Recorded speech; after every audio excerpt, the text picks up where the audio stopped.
अस्सलामुअलैकुम बिस्मिल्लाहिर्रहमानिर्रहीम। दोस्तों, चैनल पर अगर नए हैं तो चैनल को सब्सक्राइब ज़रूर करें। हज़रत लुक़मान अलैहि वालैहि की निस्बत मनक़ूल है। मखऊल फरमाते हैं कि लुक़मान हकीम नूबी कौम के एक सियाह रंग ग़ुलाम थे और अल्लाह ताला ने उनको हिकमत व दानिश से नवाज़ दिया था। ये बनी इसराइल में एक शख्स के ग़ुलाम थे जिसने उनको 30.5 मिस्काल के एवज़ ख़रीदा था। ये उसकी खिदमत में लगे रहे थे। ये शख्स चौसर खेलता था और इस पर बाजी लगाया करता था और उसके दरवाज़े के करीब एक नहर जारी थी। एक दिन उस शर्त पर चौसर खेली गई कि जो हार जाएगा उसको इस नहर का सारा पानी पीना पड़ेगा या इसका फ़िदिया अदा करेगा। मखऊल कहते हैं कि लुक़मान का आका हार गया। अब जीतने वाले ने मुतालबा किया कि या तू सारा पानी पिए या अपना फ़िदिया अदा करे। उसने पूछा कि क्या फ़िदिया है?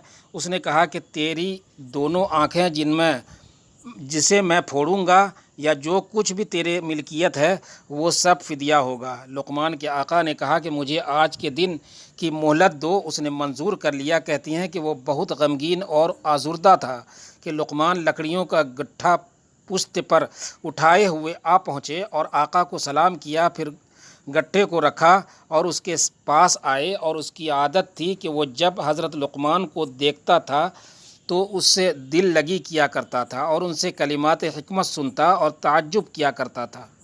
उन्होंने उसके पास बैठकर कहा, क्या बात है, मैं तुमको आज़ुर्दा और गमगीन देख रहा हूँ। तो उसने उनसे एराज़ किया। फिर दोबारा सवाल किया तो फिर भी उसने जवाब से गुरेज़ किया। फिर उन्होंने तीसरी मरतबा पूछा। इस दफ़ा भी वो खामोश ही रहा। चौथी मरतबा आपने फरमाया, मुझे बताइए क्योंकि हो सकता है कि मैं आपकी मुश्किल को हल कर दूँ। अब उसने पूरा किस्सा सुना दिया। लुक़मान ने कहा कि गम न कीजिए, मेरे पास इसका हल मौजूद है। उसने कहा, वो क्या है? आपने फरमाया कि जब वो तुम्हारे पास आकर नहर का पानी पीने का सवाल करे तो तुम उससे ये पूछना कि दोनों किनारों के दरमियान का पानी पीऊँ या नहर की लंबाई का। तो वो तुमसे यकीनन कहेगा कि दोनों किनारों के दरमियान का। तो तुम उससे कहना कि मैं पानी पीने पर आमादा हूँ। तो लंबाई से पानी बहने को रोके रख जब तक मैं दोनों किनारों के दरमियान का पानी न पी लूँ, और ये इसकी ताकत से बाहर है कि वो पानी रोके रखे। अब आप इस अहद से निकल जाएंगे। आका ने अच्छी तरह समझकर तस्दीक की और ख़ुश हो गया।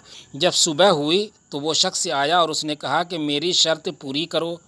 आका ने जवाब दिया कि ये बताओ कि दोनों किनारों के दरमियान का पानी पीऊँ या लंबाई का? उसने कहा कि दोनों किनारों के दरमियान का। अब उन्होंने कहा कि बहुत अच्छा, लंबाई के पानी को रोक लो। उसने कहा कि ये तो नामुमकिन है।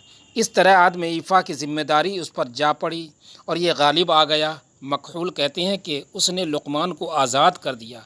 मोहम्मद बिन इसहाक़ कहते हैं कि लुक़मान ने अपने बेटे को वसीयत की कि बेटा, जब तुम किसी शख्स से भाईचारा करना चाहो तो आजमाइश के तौर पर पहले उसको भाई बनाओ, वरना उससे बचो।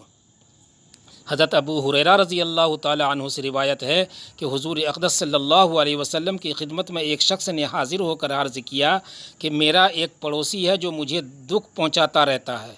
आप सल्लल्लाहु अलैहि वसल्लम ने फरमाया, जा और अपना सामान निकाल कर रास्ते पर रख दे। उस शख्स ने जाकर अपना सामान निकालना शुरू कर दिया तो लोग उसके पास जमा हो गए और उन्होंने पूछा कि क्या बात है? उसने कहा, मेरा एक पड़ोसी मुझे तकलीफ़ देता है। मैंने उसकी शिकायत रसूलुल्लाह सल्लल्लाहु अलैहि वसल्लम से की तो आप सल्लल्लाहु अलैहि वसल्लम ने फरमाया था कि जा और अपना सामान निकाल कर रास्ते पर रख दे। अब लोगों ने सुनकर उस जालिम पर लानत भेजना और बद्दुआएं करना शुरू कर दी। उसकी इत्तला उसको भी हो गई। वो उसके पास आया और उससे कहा कि अपने घर चल, वल्लाह मैं अब कभी तुझे नहीं सताऊँगा।